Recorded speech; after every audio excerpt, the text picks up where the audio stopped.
CV Anumod ചേരുന്നുണ്ട്. അനുമോദ്, ഇതിൻ്റെ രാഷ്ട്രീയ ചിത്രത്തിലേക്ക് വരുമ്പോൾ അൻവർ ബേപ്പൂരിൽ മത്സരിക്കട്ടെ എന്ന ആലോചന UDF-ൽ കോൺഗ്രസിനകത്താണ് പ്രധാനമായും വരുന്നത്. മുൻപൊരു വെല്ലുവിളി നടത്തിയിട്ടുമുണ്ട് അൻവർ. ആ വെല്ലുവിളിക്കപ്പുറം അൻവർ ബേപ്പൂരിൽ മത്സരിക്കാനുള്ള സാധ്യത എത്രമാത്രമാണ്? അൻവറുമായി ബന്ധപ്പെട്ട കേന്ദ്രങ്ങൾ നൽകുന്ന സൂചനകൾ എന്താണ്? എന്തായാലും അന്തിമ തീരുമാനം ഉണ്ടായിട്ടില്ല. കോൺഗ്രസിൻ്റെ പരിഗണനാ പട്ടികയിൽ എന്തായാലും അൻവർ ബേപ്പൂർ, ഇതാണ് അവരുടെ മുന്നിൽ ഉള്ള പ്രധാനപ്പെട്ട കാരണം.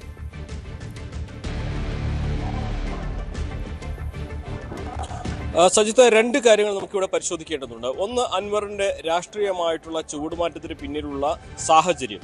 നമുക്കറിയാം, അൻവർ കഴിഞ്ഞ വർഷങ്ങളിൽ ഉണ്ടായതുപോലെയല്ല ഇപ്പോൾ കുറച്ച് മാസങ്ങളുടെ. അൻവർ ഒരു മോഡിഫൈഡ് മോഡിലാണ് എന്നൊക്കെ നമുക്ക് വേണമെങ്കിൽ വിലയിരുത്താൻ കഴിയും.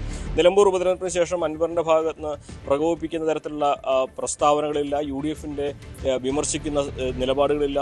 വളരെ ഈ തദ്ദേശ തെരഞ്ഞെടുപ്പിൽ UDF-ന്റെ ഭാഗത്ത് നിന്ന് അവഗണന ഉണ്ടായിട്ട് അണികൾ പ്രകോപിതരായിട്ട് പോലും അൻവർ UDF-നെ പ്രകോപിപ്പിക്കുന്ന പോലെ വന്നിട്ടുണ്ട്. വളരെ മോഡിഫൈ ആയിട്ടുള്ളൊരു അൻവറിനെയാണ് കാണാൻ സാധിക്കുന്നത്. അതുതന്നെയാണ് ഇതിൽ ഏറ്റവും പ്രധാനമായിട്ട് എടുത്തു പറയേണ്ടത്.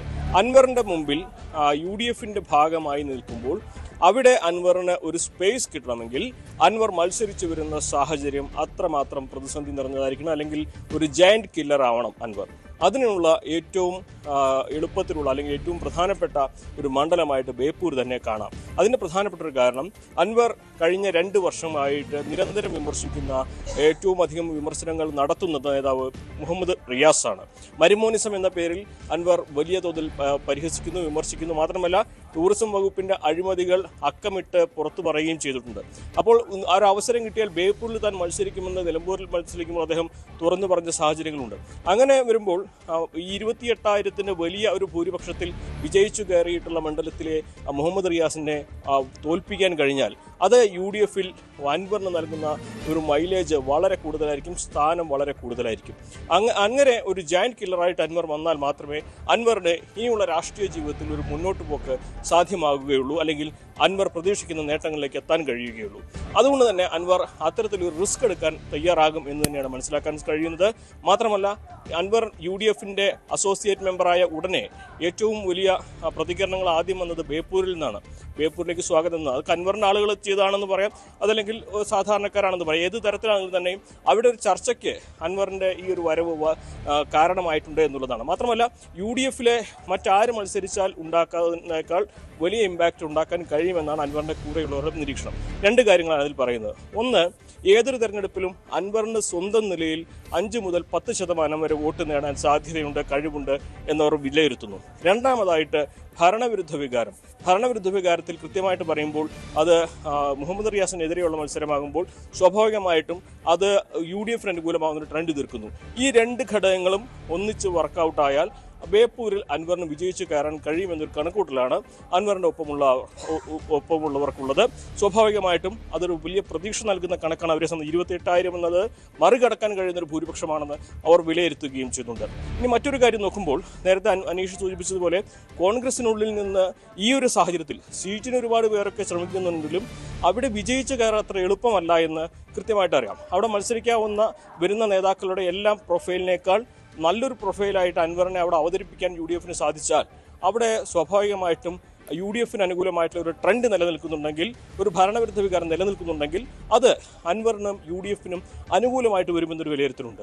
അങ്ങനെയാണെങ്കിൽ സ്വാഭാവികമായിട്ടും ഒരു അട്ടിമറി ബേപ്പൂരിൽ സാധ്യമാകും എന്നൊരു വിലയിരുത്തലാണ് അൻവറിനൊപ്പമുള്ളവരുള്ളത്. പക്ഷേ അൻവറിൻ്റെ നിലപാട് വളരെ കൃത്യമാണ്. കോൺഗ്രസ് എന്ത് പറയുന്നു, UDF എന്ത് പറയുന്നു, അതിനനുസരിച്ച് ചെയ്യാം. ബേപ്പൂരിൽ മത്സരിക്കാൻ പറഞ്ഞാൽ ബേപ്പൂരിൽ മത്സരിക്കാം. അതൊരു അൻവർ ഒരു തരത്തിലും ഒരു പിടിവാശിക്കോ ഇന്ന കാര്യങ്ങൾ വേണമെന്ന ഒരു നിർബന്ധ ബുദ്ധിക്കോ ഇപ്പോൾ തയ്യാറാവാത്തതിൻ്റെ കാരണം അൻവർ ഒരു മോഡിഫൈഡ് രാഷ്ട്രീയം ഈ പ്രായോഗിക തലത്തിൽ കൊണ്ടുവന്നിരിക്കുന്നു എന്നുള്ളതാണ്. അത് ഇതുവരെ തുടർന്നിരുന്ന, ഒപ്പം നിന്നവരെ പോലും വിമർശിച്ചിരുന്ന തരത്തിലുള്ള ഒരു അഗ്രസീവ്നെസ് അല്ല, മറിച്ച് മുന്നണിക്കുതകുന്ന തരത്തിൽ ഒരു മാറ്റം അദ്ദേഹത്തിൻ്റെ ശൈലിയിൽ വരുത്തി എന്നുള്ളതാണ്. ഇത് ബേപ്പൂരിൽ ഗുണം ചെയ്യുമെന്ന് അൻവറിനൊപ്പമുള്ളവർ പ്രതീക്ഷിക്കുന്നുണ്ട്. അതിൻ്റെ 2 കാരണങ്ങൾ നേരത്തെ പറഞ്ഞതുപോലെ, സ്വന്തം നിലയിൽ അൻവർ അവിടെ നേടാൻ സാധിക്കുന്ന 10% വോട്ടുകൾ, അതിനൊപ്പം ഭരണവിരുദ്ധ വികാരം, ഇത് രണ്ടും അവിടെ വന്നു കഴിഞ്ഞാൽ അവിടെ അട്ടിമറി സാധ്യമാകും. മാത്രമല്ല, അങ്ങനെ ഒരു വലിയ നേതാവിനെ അട്ടിമറിച്ച് വിജയം നേടിയാൽ മാത്രമേ അൻവറിനും UDF-ൽ സുരക്ഷിതമായൊരിടം നേടാനും സാധിക്കുകയുള്ളൂ. സജിത്ത്, അനുമോദ്, ഒരു പ്രധാനപ്പെട്ട കാര്യം കൂടി, ഈ അൻവറിന് ബേപ്പൂർ എന്ന ഒരു ആദ്യം നടത്തിയ വെല്ലുവിളി അതിൻ്റെ അടിസ്ഥാനത്തിൽ ഇപ്പോൾ മത്സരിക്കാൻ വരുന്നത്. അതിനപ്പുറം മറ്റ് തവനൂർ അടക്കമുള്ള ചില പേരുകൾ കൂടി അൻവറിൻ്റെ പേരുമായി കൂട്ടി വായിക്കപ്പെട്ടിരുന്നല്ലോ. അപ്പോൾ തവനൂർ പോലെയുള്ള മണ്ഡലങ്ങൾ യഥാർത്ഥത്തിൽ അൻവറിനെ അനുവദിക്കുന്നതിൽ വലിയ തടസ്സങ്ങൾ UDF-നും കോൺഗ്രസിനും മുന്നിലുണ്ട്. കാരണം അവിടെ കോൺഗ്രസിൽ തന്നെ സീറ്റ് മോഹികളുടെ എണ്ണം നിരവധിയാണ്. അപ്പോൾ ബേപ്പൂർ മത്സരിച്ച് വിജയിച്ച് വരട്ടെ, മുന്നണിയുടെ ഭാവമാവട്ടെ എന്ന ഒരു മുന്നണി തീരുമാനം കൂടിയാണോ യഥാർത്ഥത്തിൽ അൻവറിന് മുന്നിലുള്ളത്? അതുകൊണ്ട് എല്ലാ അഡ്ജസ്റ്റ്മെൻറ്റുകൾക്കും നേതൃത്വം എന്തു പറഞ്ഞോ, UDF നേതൃത്വം എന്തു പറഞ്ഞോ അതനുസരിക്കാം. ആ ലൈനിലേക്ക് പൂർണ്ണമായും അൻവർ വന്നു കഴിഞ്ഞു എന്നാണോ?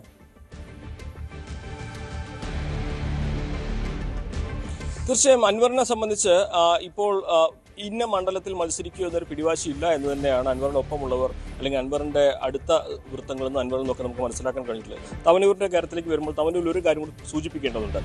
ഗുരുവായൂർ സീറ്റ് വെച്ച് മാറ്റം കോൺഗ്രസും ലീഗും ചർച്ച ചെയ്യുമ്പോൾ കോൺഗ്രസിൽ നിന്ന് തവനൂർ സീറ്റാണ് ലീഗ് ആവശ്യപ്പെടുന്നത്.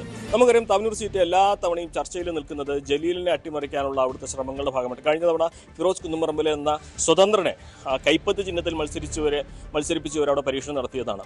ആ ഒരു സ്ട്രാറ്റജിക്ക് അടുത്ത ഘട്ടം എന്ന നിലയിൽ ലീഗിന്റെ സമ്മർദ്ദത്തിൽ PV അൻവറിനെ അവിടെ ഒരു സ്ഥാനാർത്ഥിയായി കൊണ്ടുവരികയും കോൺഗ്രസ് ആ സീറ്റ് നൽകുകയും ചെയ്താൽ ഒരുപക്ഷെ രാഷ്ട്രീയ കേരളത്തിലെ ഏറ്റവും വലിയ ഒരു പോരാട്ടമായിരിക്കും. ജലീലാണ് അവിടെ മത്സരിക്കുന്നതെങ്കിൽ ജലീലും അൻവറും തമ്മിലുണ്ടാവുക. അത് ഒരുപാട് തലങ്ങളിലേക്ക് ചർച്ച ചെയ്യുന്ന ഒരു സാഹചര്യം കൂടിയുണ്ട്. പക്ഷേ അവിടെ നിലവിലെ സാഹചര്യത്തിൽ കോൺഗ്രസിലെ ഒരു പട തന്നെയാണ് തവനൂർ മണ്ഡലത്തിന് വേണ്ടി രംഗത്തുള്ളത്. നമ്മൾ ഇന്നലെ മറ്റൊരു വിഷയത്തിൽ ചർച്ച ചെയ്തതുപോലെ മലപ്പുറം ജില്ലയിൽ ഒരു കോൺഗ്രസിൻ്റെ 4 സീറ്റുകളിൽ ഏകദേശം ഇനി അവശേഷിക്കുന്ന ചർച്ചകളിൽ നിലനിൽക്കുന്ന ഒരു ജനറൽ സ്ഥാനാർത്ഥിക്ക് ബാക്കിയുണ്ട് എന്ന് പൊതുവെ പറയപ്പെടുന്ന ഒരു സീറ്റ് തവനൂരാണ്.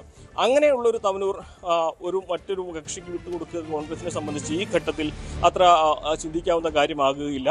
അത് കോൺഗ്രസ് ഉൾക്കൊള്ളാൻ ബുദ്ധിമുട്ടുള്ള സാഹചര്യമായിരിക്കും. പക്ഷേ മുന്നണിയുടെ വിജയത്തിന് വേണ്ടി ഇനി അടുത്ത ഘട്ടങ്ങളിൽ ലീഗ് കൂടുതൽ ആവശ്യങ്ങൾ ഉന്നയിക്കുന്ന സാഹചര്യത്തിൽ ഒരുപക്ഷെ വിട്ടുവീഴ്ചയ്ക്ക് കോൺഗ്രസ് തയ്യാറാകുമോ എന്നൊക്കെ കണ്ടറിയണം. പക്ഷേ നിലവിലെ സാഹചര്യത്തിൽ തവനൂരിനേക്കാൾ UDF-ന് സുരക്ഷിതം കോൺഗ്രസിനും ലീഗിനും സുരക്ഷിതമായിട്ട് അൻവറിന് നൽകാൻ കഴിയുന്നത്, അതായത് അവർക്ക് ബാധ്യതയാകാത്ത രീതിയിൽ നൽകാൻ കഴിയുന്ന ഒരു സീറ്റ് ബേപ്പൂർ തന്നെയാണെന്ന് വേണം വിലയിരുത്താൻ. കാരണം കാലങ്ങളായിട്ട് UDF-ന് കിട്ടാത്തൊരു സീറ്റ്, അതുമാത്രമല്ല വലിയ ഭൂരിപക്ഷത്തിന് ഇടതുപക്ഷം വിജയിക്കുന്നൊരു സീറ്റ്. അവിടെ ഒരിക്കലും നിലവിലെ സാഹചര്യത്തിൽ ആര് മത്സരിച്ചാലും വിജയിക്കുമെന്ന് അത്ര എളുപ്പത്തിൽ കണ്ണടച്ച് പറയാൻ കഴിയുന്നതല്ല UDF-ൽ നിന്ന്. അവിടെയാണ് ഒരു പൊരുതി നേടി വരട്ടെ, ജയിച്ച് കഴിവ് തെളിയിക്കട്ടെ എന്നൊരു വെല്ലുവിളി പോലെ ബേപ്പൂർ അൻവറിന് നൽകിയാൽ സ്വാഭാവികമായിട്ടും അതിന് സാധ്യതകൾ ഏറെയുണ്ട്.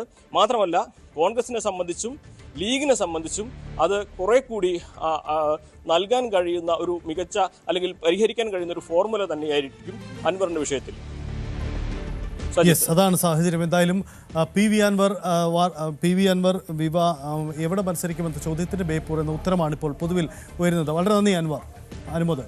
എന്തായാലും ഈ വിഷയത്തിൽ നമ്മൾ സൂചിപ്പിച്ചതുപോലെ വളരെ പ്രധാനപ്പെട്ട ഒരു നീക്കമാണ് സംഭവിക്കുന്നത്. ബേപ്പൂരിൽ അതിശ്രദ്ധേയമായ പോരിന് കളമൊരുങ്ങുകയാണ്. അവിടെ മുഹമ്മദ് റിയാസിനെ നേരിടാൻ PV അൻവർ തന്നെ കളത്തിലിറങ്ങുന്നു എന്നതാണ് നിലവിൽ വരുന്ന സൂചനകൾ. അൻവർ റിയാസ് പോരിന് കളമൊരുങ്ങുകയാണ്. ഏറ്റവും ശ്രദ്ധേയമായ പോരിന്